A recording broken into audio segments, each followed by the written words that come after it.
오늘은 우리가 사무엘상 22장 1절로 5절 말씀을 같이 펼쳤는데 그 말씀을 중심으로 해서 아둘람 굴의 공동체 이런 제목으로 같이 말씀을 한번 나누기를 원합니다. 다윗 시대 때니까 예수님 오시기 전에 한 1000년경의 일이었고요. 지금으로 따진다면 약 한 3000년 전의 일이었습니다. 그때 이상한 팝송 하나가 사람들에게 유행하고 있었습니다. 그 팝송이라는 것이 어떤 것이었을까요? 우리 사무엘상 18장 7절 말씀 한번 보실까요? 거기를 보면은 여인들이 뛰놀며 노래하여 이르되 사울이 죽인 자는 천천히요 다윗은 만만이라. 우리가 잘 아는 내용의 말씀입니다.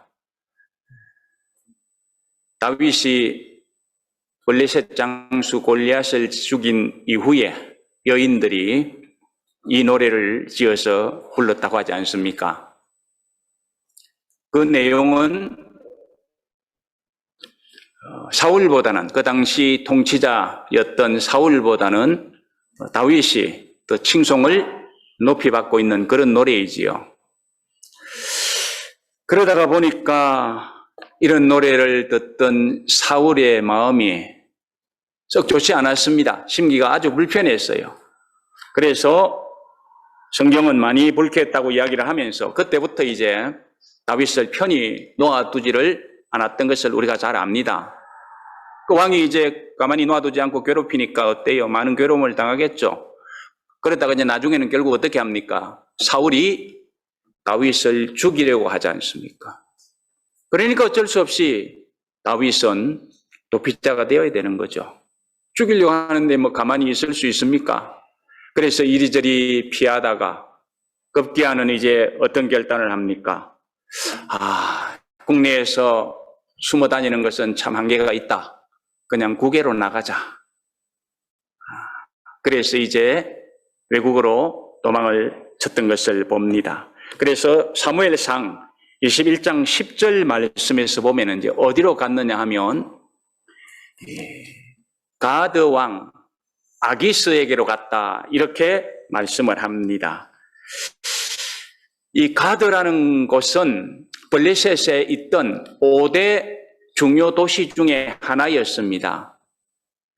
자, 지도를 한번 보십시다. 당시 이 블레셋 지역의 5대 도시, 제일 해안가로 쭉 이렇게 있죠, 그죠? 좀 짙은 색깔로 있는 거기가 이제 블레셋인데 거기에 중요 5대 도시가 있었습니다. 아래에서부터 보면은 제일 아래는 가사, 그 다음에 아스글론, 그 다음에 아스도, 그 다음에 에글론, 그 다음에 약간 오른쪽으로 가드 이렇게 되어 있죠. 이 5성읍을 중심으로 해서 이제 블레셋이 이렇게 이루어져 있었습니다. 그런데 당시 블레셋은 전국을 통할하는 그런 왕은 없었어요.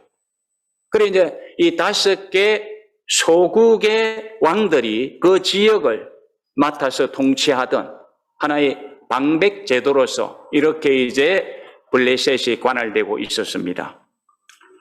그래서 다윗이 그 가드 왕 아기스에게 갔다는 말은 그 5 중요 도시 중에서 한 군데인 가드 그 지역을 통치하던 소국 왕이죠. 방백이죠.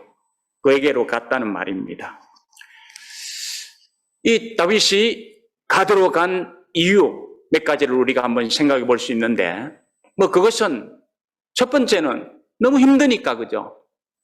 사울로부터 더 이상 이제 피해 다니는 것은 너무 피곤하니까 외국으로 그냥 가버리면은 그런 문제는 해결되지 않을까 싶어서 이제 가드로 갔던 것이요. 첫 번째 이유일 것입니다. 그리고 그 다음 지도를 한번 보실까요? 그 다음 지도를 보시면은 이제 이렇게 경계선이 있는데 이스라엘 경계선에서 제일 가까운 쪽이 가드 아닙니까? 그죠? 그러니까 이제 도망을 치면 뭐 멀리 치는 것보다 일단 국경을 넘어가면은 되니까 그래서 국경에서 제일 가까운 가드 쪽으로 이제 갔다는 것을 우리가 또 생각을 할 수가 있고요. 그러면 블레셋 장수 골리앗이 가드 사람이었는데 거기 가도 되는 건가? 또 이런 생각을 우리가 해볼 수가 있는데, 이제 다윗이 이 가드로 간 것은 그 블레셋 장수를 죽이고 상당한 시간이 지났던 때입니다.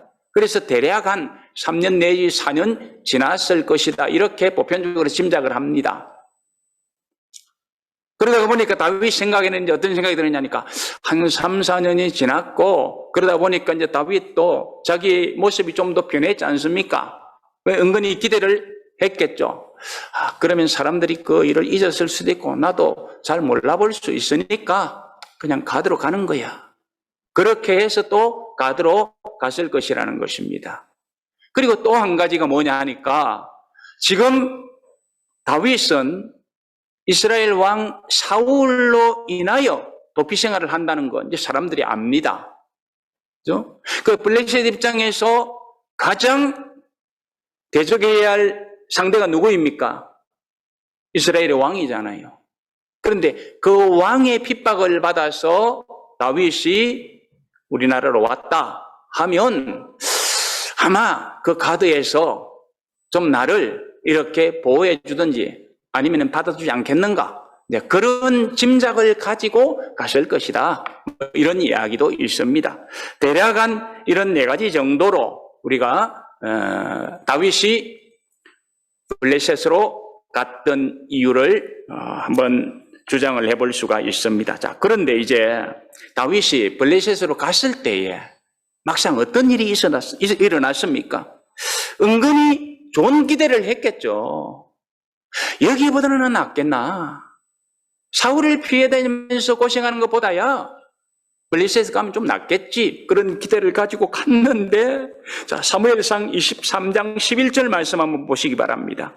거기를 보니까 이 가드왕 아기스의 신하들이 다윗을 당장에 알아보았다는 거죠. 그리고 어떻게 합니까?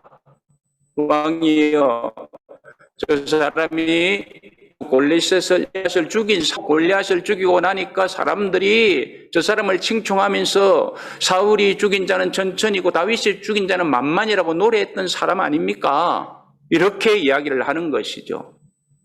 여러분, 이런 이야기를 들었던 이 다윗의 심정이 어떻겠습니까?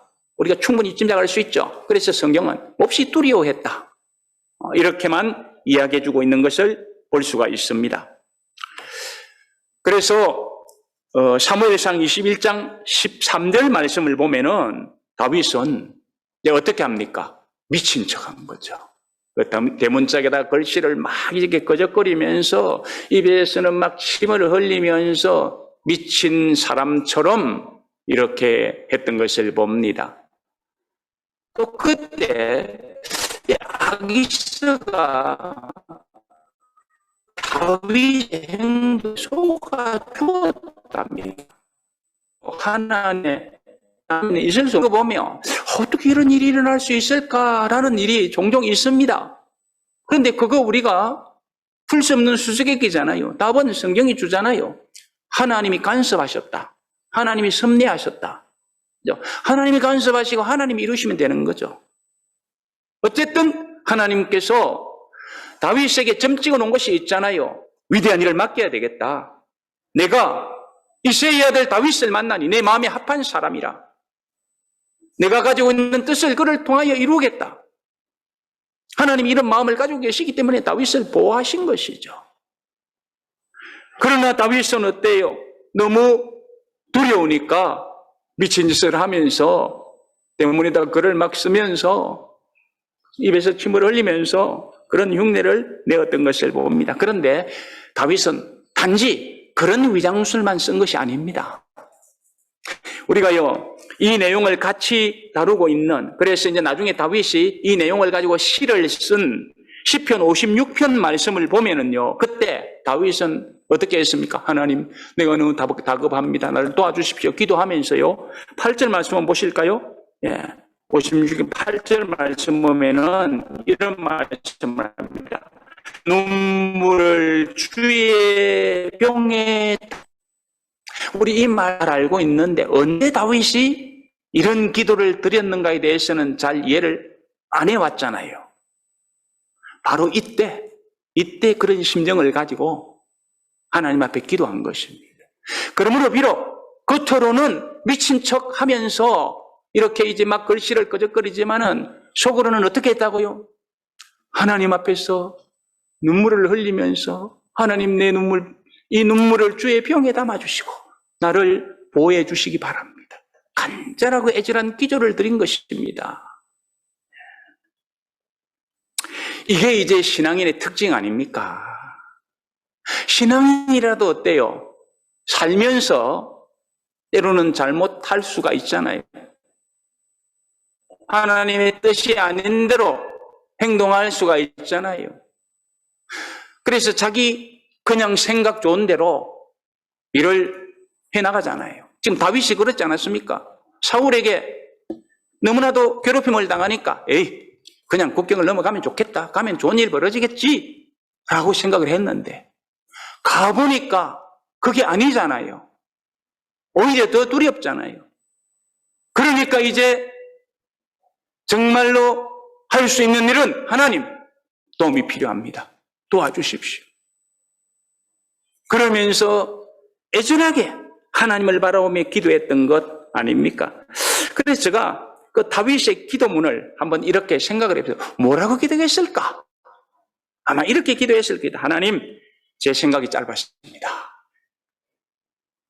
하나님의 그 깊은 뜻을 헤아리지 못하고 제 생각이 짧아서 그냥 인간의 육신의 생각대로 여기 오면 편할 줄 알았는데 더 어렵습니다. 하나님, 이제 방법이 없습니다.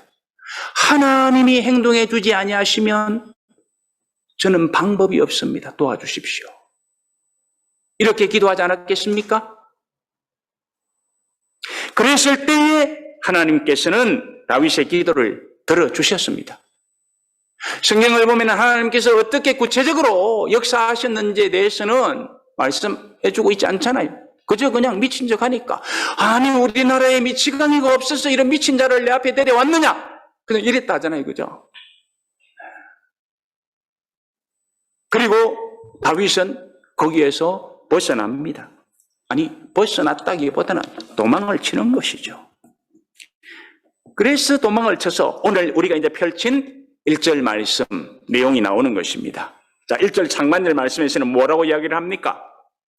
그러므로 다윗이 그곳을 떠나 아둘람 굴로 도망하매 도망쳐 나왔다 하잖아요. 아둘람 굴로 도망쳐 나왔습니다. 위기를 겨우 벗어나서 하나님 도움으로 이제는 아둘람으로 도망쳤습니다. 자, 아둘람, 다윗이 도망쳐 나온 아둘람이 어디일까? 또 지도를 한번 보십니다. 예. 지도를 보시면은요, 저런 동굴이 있는 곳인데, 아까 그 한번, 전에 지도를 한 번 더 보고 제가 설명을 드릴게요. 예. 저기를 보면은 아주 가깝죠, 그죠? 예. 가드에서 가장 가까운 쪽, 또 멀리 도망쳐 나올 수가 없잖아요. 거리도 가까운데 또 한 가지 좋은 것은, 예, 아까 이제 사진을 한번 보십시다. 그 사진을 보면은 저런 동굴들이 많이 있습니다. 예, 그 다음 사진 한번 보실까요? 예, 저런 동굴, 또 다른 동굴 한번 보십시다. 예. 여러 개의 동굴이 있습니다. 그래서 뭐 수백 명이 거기에 숨어 들어가지고 같이 공동체 생활하는 것은 전혀 문제가 없습니다. 저도 옛날에 가봤어요. 거기에 가서 보니까 막 비둘기를 이제 사육하던 그런 이런 동굴도 있고 그래요. 왜냐하면 그것을 이제 식용으로 사용을 해야 되니까. 거기는 정말 천연노새입니다. 지형도 험준하고, 그죠? 은심초도 좋고, 그러니까 이제는 도망을 치기를 아둘람으로 도망을 쳐서 이제 굴속으로 숨어들었던 것을 봅니다. 자, 그렇게 하자. 1절 하반절 말씀에서 뭐라고 이야기를 합니까? 다윗과 그 다음에 함께한 가족들, 그죠? 이런 사람들이 이제 다윗이 있는 곳으로 막 찾아왔다고 이야기를 하고 있습니다. 아마도 다윗이 이제 사람을 보내가지고 제가 여기에 숨어 있습니다라고 이야기를 했겠죠. 그죠? 그래서 이제 가족들이 다윗이 있는 곳으로 몰려왔지 않겠습니까? 예, 그랬을 것입니다. 그리고 2절 말씀 보시기 바랍니다. 거기를 보면은 환난 당한 모든 자와 빚진 모든 자와 마음이 원통한 자가 다 그에게로 모였다. 이렇게 말씀을 하고 있고요. 그때 모인 사람들의 숫자가 약 400명 정도 되었다. 이렇게 이야기를 합니다. 이 말씀을 놓고 존 브라이트라는 신학자는 이렇게 이야기했습니다. 다윗에게 몰려든 자들은 불평분자들이었고 도망자들이었고 별의별 난민들이 섞여 있었다. 이렇게 이제 해석을 해주고 있습니다. 물론 그들 중에는 또 5절로 한번 넘어가 볼까요?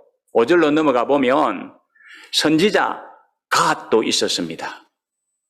선지자도 있었지만은 대부분의 사람들이 불평분자들, 도망자들, 별의별 난민들이 섞여 있었습니다. 이 사람들이 누구일까요? 사울이 왕이면서 정치도 하지 않고 오로지 한 일이 무엇입니까? 다윗 찾아다니면서 죽이려고 한 거예요. 그 오랜 시간 동안. 그러니까 국사를 제대로 돌봐왔겠습니까? 그리고 또 눈치를 보면서 누가 다윗과 함께 했는가? 다윗에게 도움을 주었는가? 가차없이 죽이고 그래서 제사장 아비아들 가문도 죽이잖아요. 그렇죠? 그런 이제 일을 하면서 나라를 돌보지 않으니까 어려움 당하는 자들, 그 다음에 굶주린 자들 속출하지 않았겠습니까? 이런 사람들이 누구에게로 몰려왔다고요? 다윗에게로 몰려온 거예요. 아둘람 굴에 지금 숨어있는 다윗에게로 몰려왔는데 그 사람들의 숫자가 400명 정도 됐더라라는 것입니다. 그리고 나서 이제 별 언급이 없습니다. 어떻게 됐는가. 그런데 우리가 사무엘서를 쭉 읽어보면 이 사람들이 앞으로 엄청난 일을 해냈던 것을 봅니다. 그들이 한 동아리가 되어가지고 통일 이스라엘 왕국을 이룬 모체를 형성한 사람들이 되었습니다. 놀라운 일이잖아요. 그렇죠? 그리고 우리 모두가 아는 것이 이스라엘 역사에서 다윗 시대처럼 흥황한 때가 없었잖아요. 그처럼 그 일을 누가 해내느냐? 다윗이 아둘람 동굴에 숨어 있을 때 다윗에게로 몰려들었던 마음에 한이 스린 자들, 불평분자들, 그렇죠? 이런 난동꾼들, 그런 사람들이 그 엄청난 일을 해냈다라는 사실입니다. 놀라운 일 아닙니까? 놀라운 일입니다. 그렇다고 한다면 이제 우리가 한번 생각해 볼 것이 있습니다. 신세 타령이나 하고 있어야 되었던 그들이 도대체 어떻게 그런 엄청난 일을, 그런 위대한 일을, 지금도 이스라엘 백성들은 다윗의 길을 국기에 이렇게 새겨놓고 다윗 시대처럼, 그죠? 우리가 다시 한 번 더 이스라엘 역사를 이루어 보자라고 소망하고 있는데 그 위대한 일을 이 도망자들, 고통당하는 자들, 가슴에 한 맺힌 자들, 불평할 수밖에 없는 그들이 이루어냈을까? 이것 우리가 한번 살피는 거 중요하지 않겠습니까? 그런 거 살필 때에 우리 마음에 도전이 되고 우리의 삶에 지혜가 생겨나고 그리고 정말로 내가 어떻게 살아야 위대한 일을 해낼 수 있는가? 이런 교훈도 얻을 수 있게 될 것 아닙니까? 자, 그래서 제가 일단 먼저 두 가지 비결을 제시합니다. 그 첫 번째 비결은 그들이 어려움 때문에 비탄의 길에 빠지지 않고 비전을 키워갔다는 것입니다. 이게 이제 중요한 이유입니다. 사람들이 어려우면 어떻게 합니까? 약간 견뎌보다가 점점 어려움이 심해지면 어떻게 해요? 그냥 다 놓아버리죠. 포기해버리죠. 그렇죠? 비관하죠. 보편적으로 사람들에게는 이런 심리가 작용을 합니다. 그런데 한번 생각해 보세요. 그 당시 오늘 성경은 정말로 비관할 수밖에 없는 그런 사람들 아니었습니까? 다윗에게로 몰려온 이 400여 명의 사람들은 그렇게 묘사해주고 있습니다.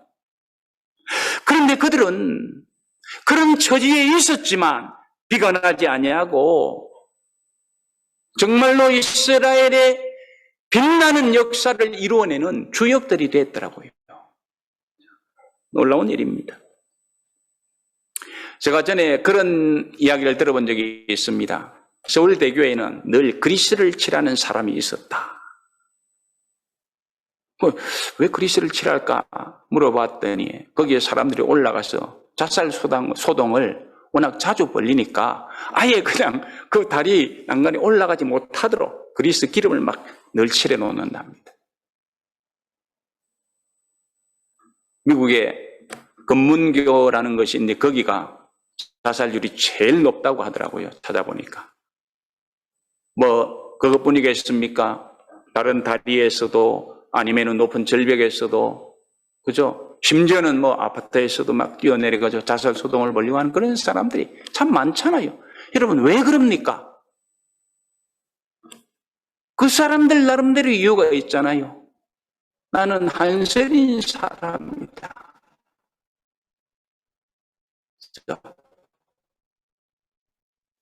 근데 잘못된 할지라도 인생을 그렇게 살면 안 되잖아요. 그렇죠? 그렇게 살면 거기서 끝나버리는 것입니다.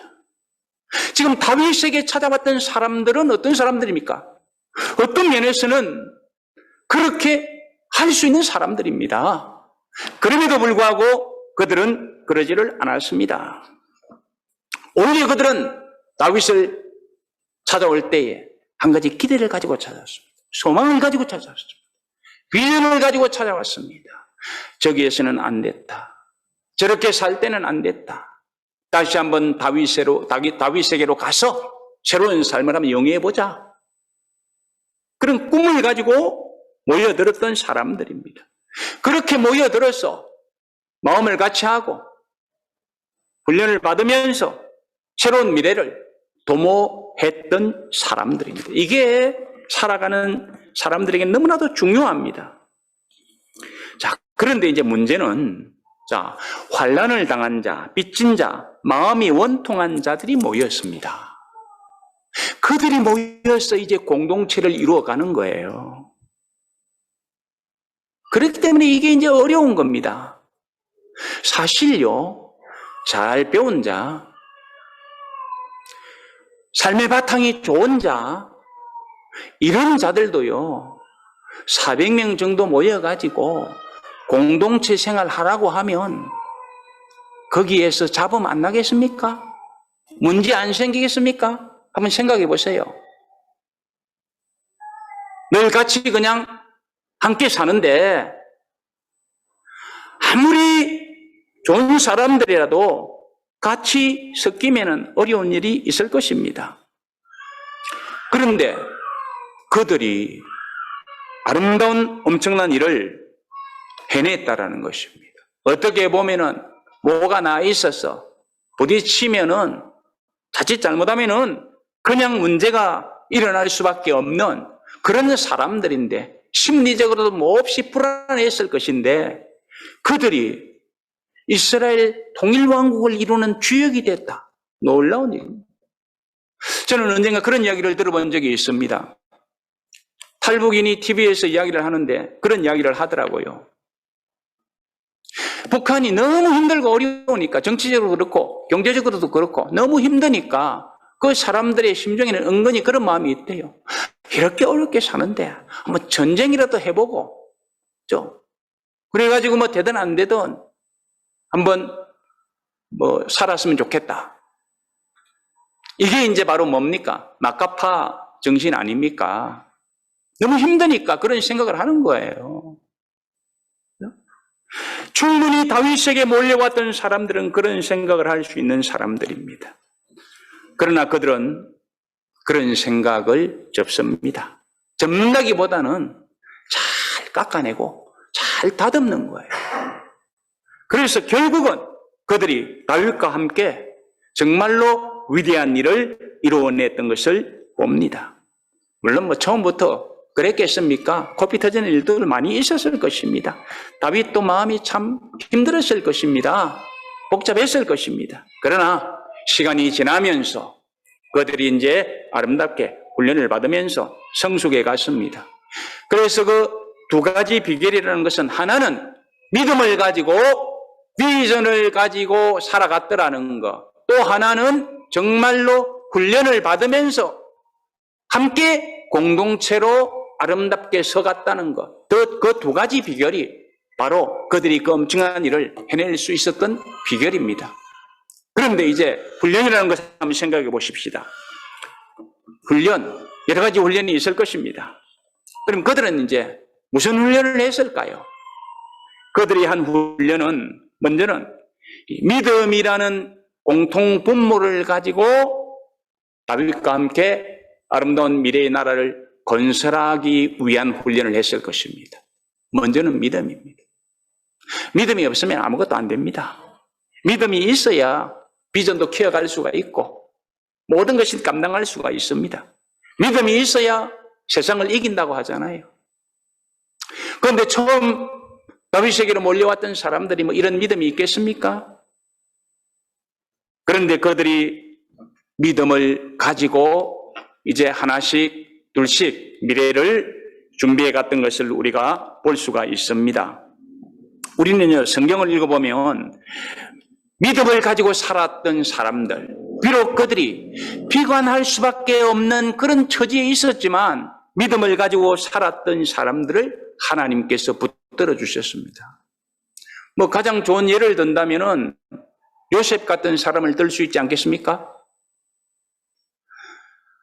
그 꽃다운 나이에 형들에 의해서 정말 인간 취급 못 받고 짐승처럼 팔리는 그런 일이 요셉에게 있었지 않습니까?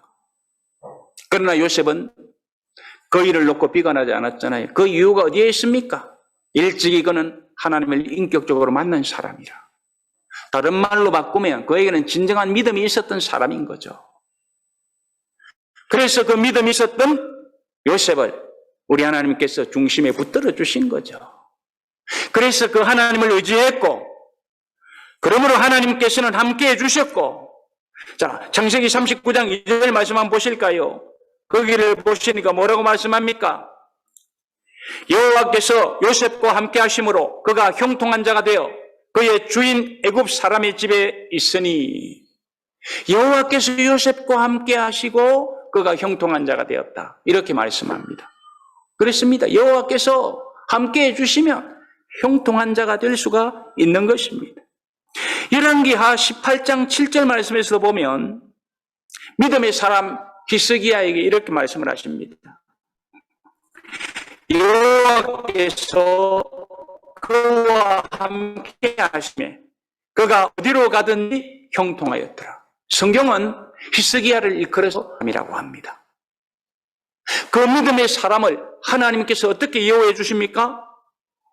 그가 어디로 가든지 함께 하시면서 형통케 해 주셨다고 말씀합니다. 승리 비결이 무엇입니까? 믿음 아닙니까? 믿음. 이 믿음이 중요한 것이죠.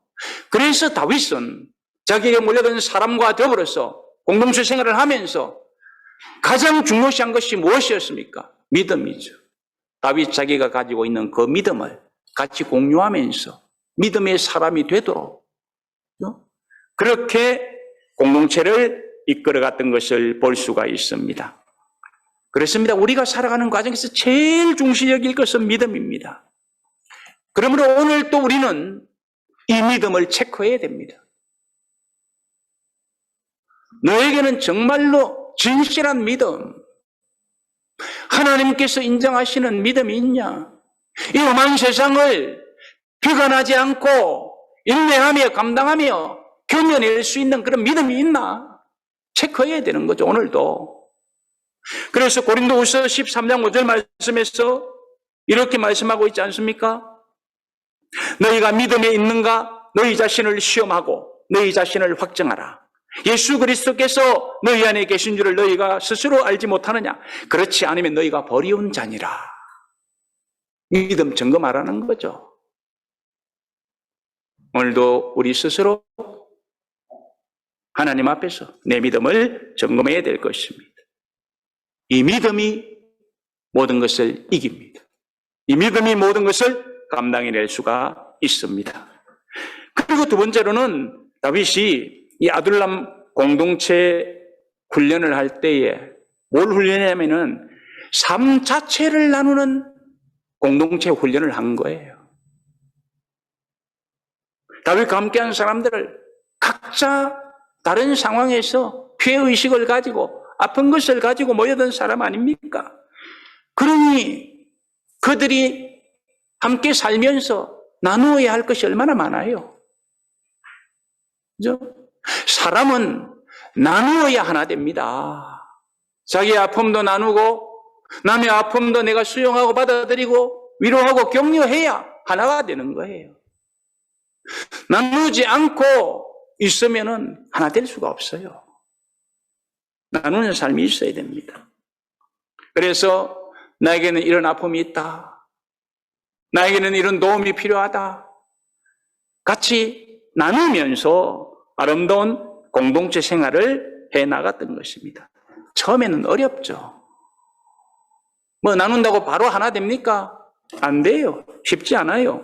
그러나 그들이 그렇게 마음을 나누면서 믿음을 중심으로 해서 훈련을 받아 나갈 때 결국에는 그들이 이스라엘 통일왕국을 이루는 그런 주역들이 될 수가 있었다는 것입니다. 그들이 얼마나 똘똘 뭉쳤는가 한번 보십시다.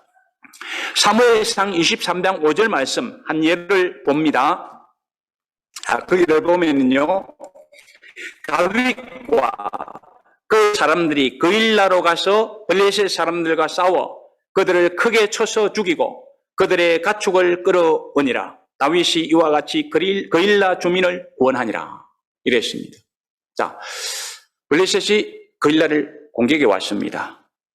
지금 다윗하고는 관계가 없는 거예요. 그런데 어떻게 합니까? 그 그일라를 구원해주고 싶은 마음이 있는 거예요, 다윗에게는. 그래서 우리가 저 그일라 사람들을 구원하기 위해서 싸워야 되겠다. 그때 모든 사람들이 힘을 합해서, 그죠? 그래서 결국은 이 그일라를 구원해내는 이 일을 했다고 하지 않습니까? 이 한맺힌 사람들, 불평분자들이 힘을 합해서 이 엄청난 일을 해내는 거죠. 쉬운 일이 아닌데. 그런데 이렇게 똘똘 뭉친 것이 처음부터 똘똘 뭉쳤느냐? 아니에요. 이 일을 놓고 이야기를 할 때에 사람들이 처음에는 마음을 완전히 같이 하지 않았습니다. 그 말씀을 우리가 사무엘상 23장 3절 말씀에서 볼 수가 있습니다. 거기 보실까요? 다윗의 사람들이 그에게 이르되 보소서 우리가 유다에 있기도 두렵거든 하물며 그일라에 가서 블레셋 사람들의 군대를 치는 일이리까. 이게 무슨 말씀입니까? 다윗이 우리 그일라 구원하러 가자 하니까 우리 그 가면은 위험해요. 못해요. 아니 여기 있기도 어려운데 거기까지 가서 우리가 그 일을 하면은 어떻게 되겠습니까? 이 말 아닙니까? 자, 이 뜻이 같습니까? 안 같잖아요. 그죠? 뜻이 안 같아요. 그럴 때 다윗이 하나님 앞에 기도합니다. 다윗이 기도하고 하나님께서 응답도 주시고 자, 하나님이 우리에게 이 귀한 사명을 주셨다. 우리가 이 일을 해야 된다. 그러면서도 설득합니다. 그럴 때에 사람들이 마음을 여는 거예요. 그리고 힘을 합합니다.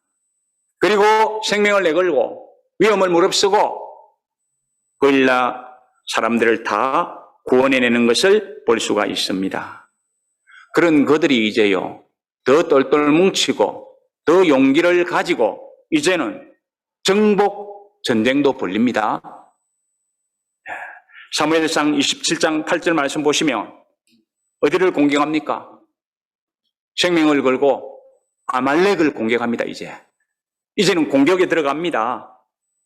그런가 하면은요 사무엘하 23장 15절 말씀에 보면은 이런 말씀도 있습니다. 다윗이 아둘람 굴에 있는데 이전에 자기가 마시던 물 생각이 나잖아요. 우리 다 아는 내용이잖아요. 그죠? 그래서 참 베들레헴 성 곁에 있는 우물물 내가 좀 마시고 싶다. 이렇게 혼자서 스스로 이야기했는지 아니면 그 신하들 앞에서 이야기했는지는 모르겠습니다만은 그렇게 하니까 어떻게 합니까? 16절 말씀 보시기 바랍니다. 3명의 용장들이 그 다윗의 소원을 이루어주기 위해서 생명을 내걸고 베들레헴 우물물을 길어오잖아요. 정말 그 공동체가 똘똘 뭉쳐있고 지도자 다윗이 소원하고 있는 것 용장들이 저렇게 우리의 지도자가 원하는데 우리가 그것을 한번 시도하고 들어줘야 되지 않겠는가? 이런 생각을 가지게 되는 거죠. 참 아름다운 공동체의 모습을 볼 수 있지 않습니까?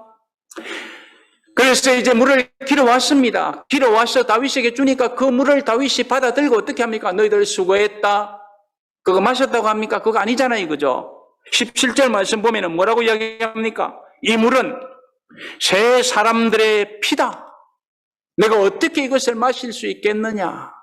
하고는 어떻게 했다고요? 그 물을 여호와께 부어드렸더라. 이렇게 말씀하잖아요. 그 물을 마시기 즐겨하지 아니하고 하나님께 부어드린 것입니다. 이렇게 아들체는 서로를 위하고 서로를 위로하고 서로를 격려하고 이해해주는 주 안에서 이렇게 똘똘 뭉쳐진 아름다운 공동체였던 것을 볼 수가 있습니다. 그런데 이제 우린 이런 걸 생각합시다. 그럼 다윗의 아둘람 굴 공동체만 그렇게 살아가야 되는 것입니까? 왜 성경에서 이런 말씀을 해주고 있는 것입니까? 오늘을 살아가는 우리에게도 이 삶을 적용시키라는 것 아닙니까? 오늘 우리 교회 공동체도 그때 그런 공동체로 세워져 가라고 도전을 주기 위해서 이 말씀을 우리에게 주시는 것 아닙니까? 그렇습니다. 교회 공동체도 그런 삶을 살기 위해서 모여 예배하는 것입니다. 모여서 성경 공부도 하는 것입니다. 제자 훈련도 하는 것입니다. 미션 트립도 가는 것입니다. 사업도 세우고 같이 섬기는 것입니다. 섬기다가 보면 어때요? 마음이 맞지 않아서 어려움도 생깁니다. 그러나 그런 과정을 통해서 어떻게 해요? 깎여지고 다듬어지는 거예요. 그러면서 결국은 아름다운 공동체로 서가게 되는 것입니다. 그런 공동체를 통해서 하나님께서는 또 아름다운 하나님 나라를 세워가는 것입니다. 그렇습니다. 독불장군은 없습니다. 예수님께서도 말씀하시잖아요. 나는 포도나무고 너희는 가지다. 이렇게 말씀하면서 가지에 열매를 맺기 위해서는 몸에 붙어 있어야 된다. 하나 되어야 된다. 공동체가 아름다워야 된다. 이렇게 말씀하고 있는 것을 볼 수가 있습니다. 우리 열림교회 공동체도 이렇게 아름답게 만들어져 갔으면 좋겠습니다. 다듬어지고 깎일 부분이 있으면 잘 다듬어지고 깎여야 됩니다. 바닷가에 그 매끌매끌한 멍들이 처음부터 매끌하지 않잖아요. 파도 속에서 깔리고 깎이고 그래서 다듬어지는 것입니다. 그래서 아름다운 모양을 내는 것입니다. 우리 성도들도 그래야 됩니다. 하나님은 한 분이십니다. 성령도 하나입니다. 인격적으로 주님을 만난 사람들은 하나이신 하나님을 따라서 하나 될 수가 있는 것입니다. 다윗과 함께 했던 아둘람굴의 공동체가 바로 그렇게 서갔던 것 아니겠습니까? 그런데 현대 사회는 너무 개인화되어 있습니다. 그래서 교회도 이제는 그런 사회의 모습을 따라서 자꾸 그쪽으로 빠지려고 합니다. 극도로 발달된 과학시대, 산업시대에서 거의 그냥 개인화되고 이기주의화 되어버립니다. 그러다 보면은 진정한 교회의 모습은 사라질 수도 있습니다. 그러나 우리는 그런 부분을 조심해야 됩니다. 사실 오늘날 우리의 삶, 우리의 교회 공동체는 어떻게 보면은 다윗 시대에 함께 모여들었던 그 400명이 모였던 아둘람굴의 공동체와 같은 모습입니다. 무슨 말씀인가 하면요, 다윗에게 모였던 사람들은 한이 많고 비통한 자들 아닙니까? 우리는 누구입니까?